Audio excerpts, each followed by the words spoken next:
Ano kaya ang gagawin ng Office of the President? Ha? Pag sinabing Office of the President ay ang mismong Malacanang, tapos Department of Justice at Department of Foreign Affairs. Sila kasi yung unang gagalaw bago dumating sa korte kung kinakailangan. Ang pinag-uusapan po natin ay itong request ng Amerika na extradition treaty. Para po kay Pastor Kibuloy. Kaya ito binabanggit natin dahil para lang ho sa kaliwanagan, ito hong ganitong issue, ito ho ay ugnayan, treaty ito between US government at Philippine government. In other words, hindi tayo makakaiwas dito. Hindi natin pwedeng ibaliwala yan. Kaya lang ho, dalawa ang pwedeng mangyari. Idaan sa proseso, dadaan sa korte ng ating bansa bago ang formal na implementation. Pwede rin hong gawin yan, sabi nila, na i-shortcut. Kaagad-agad ay ipatupad. So yan ho yung dalawang pwedeng mangyari. Pero kaya ho, actually ilang araw na ito, linggo na, hindi ko nga ho pinapatulan. Kaya ko lang pinatulan ngayon kasi may pahiwatig na ang Malacanang na sa susunod daw po na ilang araw, meron silang gagawin desisyon. Yun ang ating aabangan. Yung bang desisyon na ito ay papapatupad na kaagad-agad o desisyon na idadaan muna sa korte ng bansa bago ipatupad ito. Ulitin ko, iso lang po, walang personalan. Ito po ay treaty na hindi pwedeng tanggihan ng Pilipinas. Bilang sample, ito na ho, nangyari na ito sa atin. Natandaan nyo si dating Congressman Mark Jimenez ng 6th District ng Manila. Congressman pa yon. Nagkaroon ng kaso sa Amerika dahil dun sa kanyang pinansyal na pagtulong.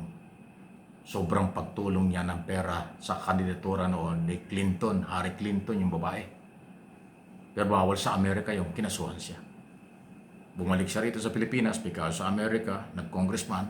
Pero dahil may kaso siya doon, ipinatupad po yung extradition treaty. Ang natatandaan ko doon, nung panahon yon, dumaan sa korte ng ating bansa.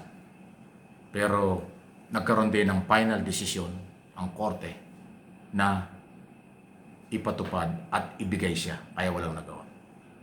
Nagpunta rito ang mga FBI, kinuha dyan sa kanyang bahay si Mark Jimenez, congressman noong panahong yon.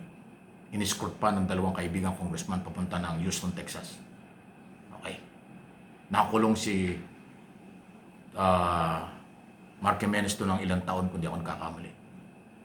Wala na kasi, di ba, namatay na siya. Dito sa Pilipinas, nakabalik din. Okay. Yun ho yung sample.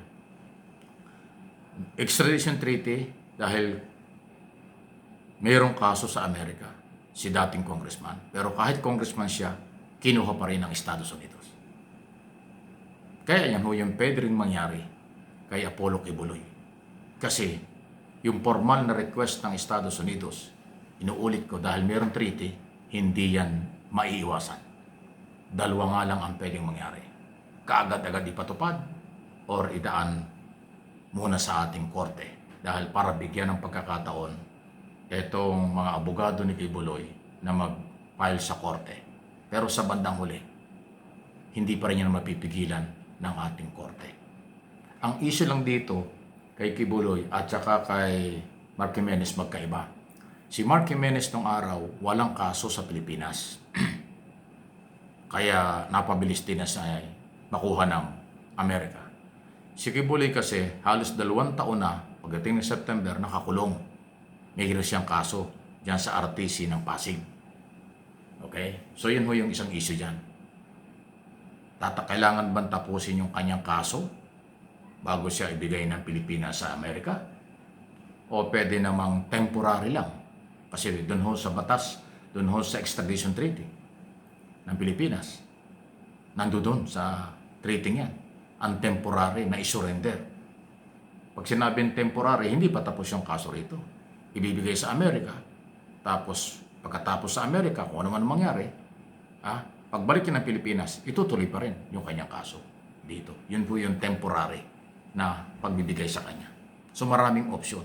Temporary na ibibigay or implementation para maibigay kaagad o dadaan sa korte. Ayan po yan. So, tayo naman ay nagbabalita lang, eh, hindi natin alam kung ano mangyari. Abangan na lang natin kung ano ang magiging desisyon ng Office of the President, Department of Justice, Foreign Affairs Department, at mismong ang Pangulo sa isyu niyan. Kasi ang Presidente ho ang magbibigay ng desisyon dyan. Kaya nga sinabing sa susunod daw na ilang araw ay magdidesisyon. Kaya nga ako nagka-interest na pag-usapan ito kahit ito ay ilang araw o linggo ng pinag-uusapan. Kaya maging maingat na lang. Yan ang ating paalaala sa ating mga kababayan Pilipino. Na kayo'y nasa Estados Unidos, tapos magkaroon kayo ng kaso dyan, babalik kayo ng Pilipinas, may extradition treaty tayo. At ang Amerika, hindi tayo makaka-iwas dyan. Kasi nga po, yan yung obligasyon ng treaty. Yung mga Pilipinong may kaso sa Amerika at nandito, kukunin nila. Mga Amerikanong may kaso sa Pilipinas, ire-request din ng Pilipinas, kunin sa Amerika at panagutin dito. Yun ho yun, treaty. Marami hong bansa may mga treaty ganyan. At hindi ho yan, ulitin ko, dahil kasunduan yan, hindi ho yan pwedeng iwasan. May proseso. Kung susundin yung proseso, dalawang ang proseso, kaagad-agad ibigay o kaya idaan sa korte, katulad ng sinabi ko kanina. Ayaw nating pangunahan kung ano magiging desisyon.